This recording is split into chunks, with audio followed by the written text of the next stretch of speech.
I intended originally to talk about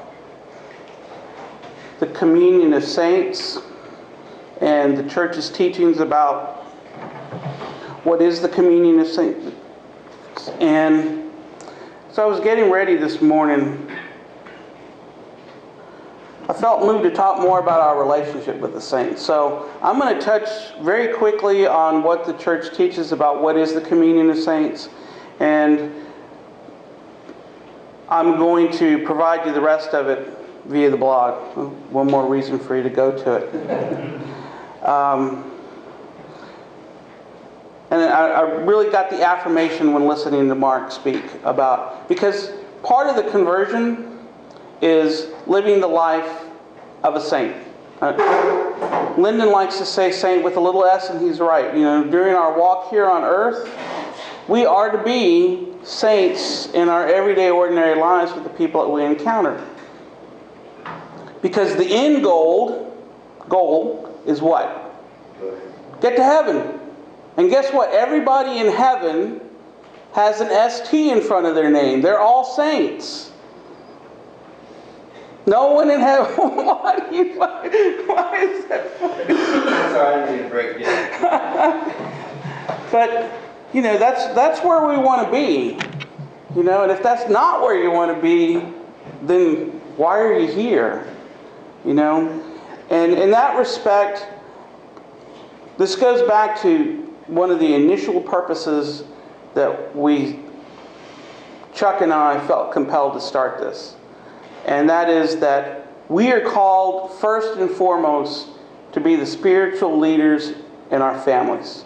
That means we're called to be saints at home. I think the biggest compliment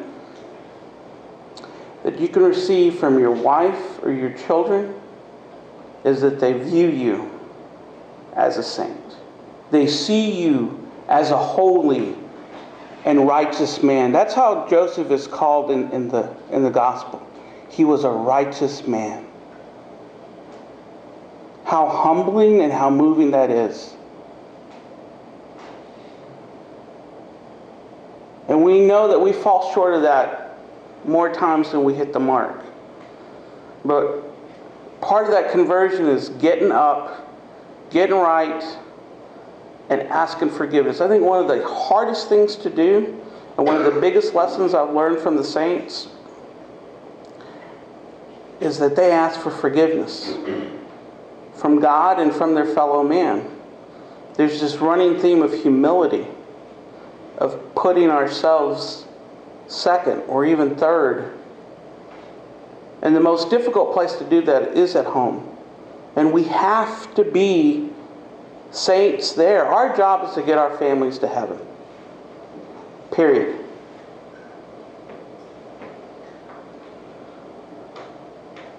And so the question that we should ask ourselves is, what are we doing to make that happen?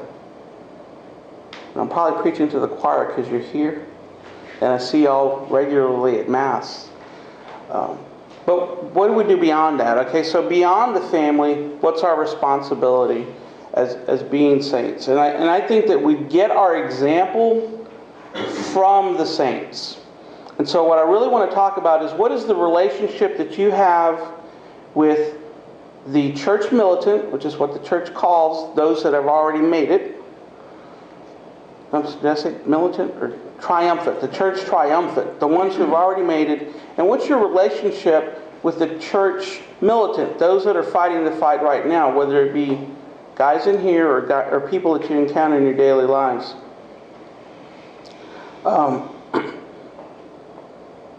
You don't know when you're going to encounter an opportunity to be a saint. We're given those opportunities, and I think that one of the biggest things that we can see in studying the lives of the saints is the friendships. Too often we see the after story in the lives of saints, but we don't see the before story. Okay? I encourage you that if you don't have some sort of reading of the lives of saints, incorporate that into, if not your daily prayer life, your weekly prayer life. Okay? Because these were everyday, normal people. This is one of the greatest gifts that John Paul II gave to the church. A lot of people criticized him because, he was just, shooting out all these new saints. Okay? But it was with a reason. It was with a purpose. It was so that people could identify with these saints. There wasn't some person from the 15th century that was some cloistered nun or monk, but that they were everyday people living their lives, facing the challenges that we face. And now there are people who are saints, or about to become saints, who have been married, working men and women that have had to make some of the tough decisions that we have to encounter on a daily basis. And we're living in a day and time now where you can actually see videos of saints talking, And so, when you read the lives of these people, you will learn so much. Like, I recently have started a small devotion, thanks to Deacon Walter, on Blessed John the 23rd. Okay? I don't know if y'all know this or not, but I've been really trying to lose weight recently. With Blessed John 23rd, is kind of a big man. And we were over in the church after Mass one day, and Deacon Walt patted me on my stomach. And he said, Blessed 23rd was a big man like you too. And I was like, really? Wow. Thanks, Walt. But it got me thinking. And you know what I did? But it was kind of a wake-up call for me. But I did this. Blessed John the 23rd is now my patron in my weight loss. So I asked for his intercession in helping me, because there's not a patron saint for the fat. So I thought, that's going to be my dude. So when I'm having a tough day or whatever, counting my points on Weight Watchers, that's who I ask for intercession. And you'd be surprised of what's out there in terms. That's another thing that's on the website. If you go, it's Saint of the Day. Click on that and you'll go. There are a number of little applications for phones for Saint of the Day. And it doesn't have to be, I know that we tend to focus on the male saints, but you can learn a lot from the female saints as well, and the lives of virtue that they live. And the point that I want to make on that is that I really do think it's important to study the lives of saints, because they've been there and done that. They've encountered the challenges that we face. And what makes them different? Actually, it's not what makes them different. It's that they are the roadmap. They're the guide.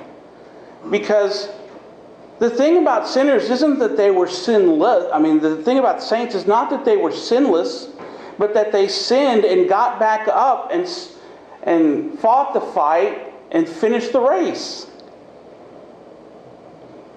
And they made use of this. I've been looking for a shortcut since I came back to the church. God, give me a shortcut to get to heaven. Okay?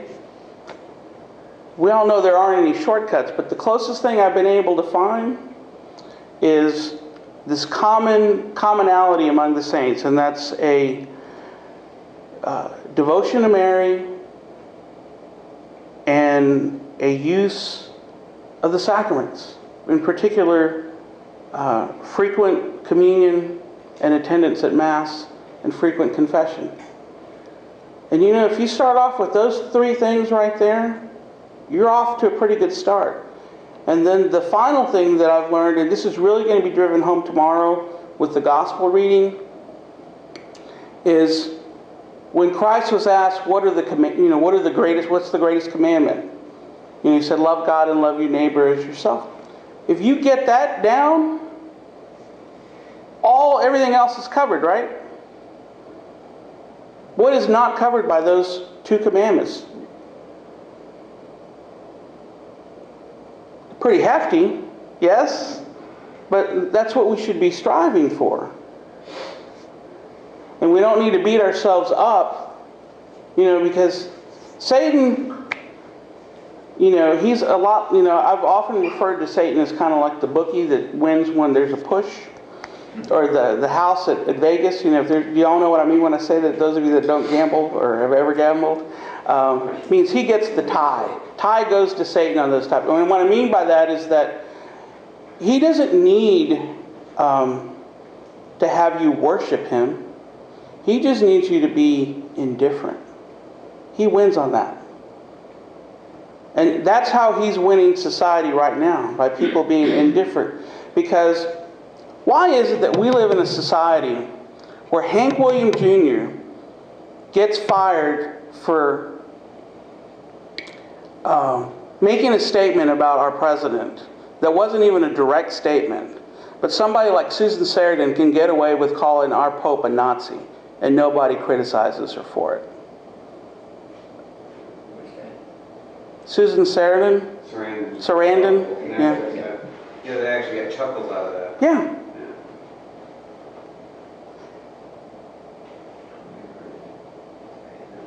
The one institution in the world that you can get away with criticizing these days and not worry about any sort of ramifications is the Catholic Church. Just look at the media. So that's why you've got to be that church militant. We are in a spiritual battle. And what does St. Paul say about that? You know, it's not against the flesh. It's these are demons. And, I'm not, I know Halloween's around the corner, but I'm not trying to draw up some sort of Night of the Living Dead sort of mentality. But what I am saying is that if we aren't those saints out in the world, who's going to do it? Okay? And it starts at home, and then you take it out to wherever you are. Okay? And, I've learned the hard way, and Matt will probably tell you better than anybody else, is that you can't affect people's lives by trying to hit them over the head with the catechism of the Bible. You got to start living it, and that becomes attractive. That's what the early saints did. They essentially converted the Roman Empire by being men and women of love. They will know that we are Christians by our love. And that's what it means to be a saint.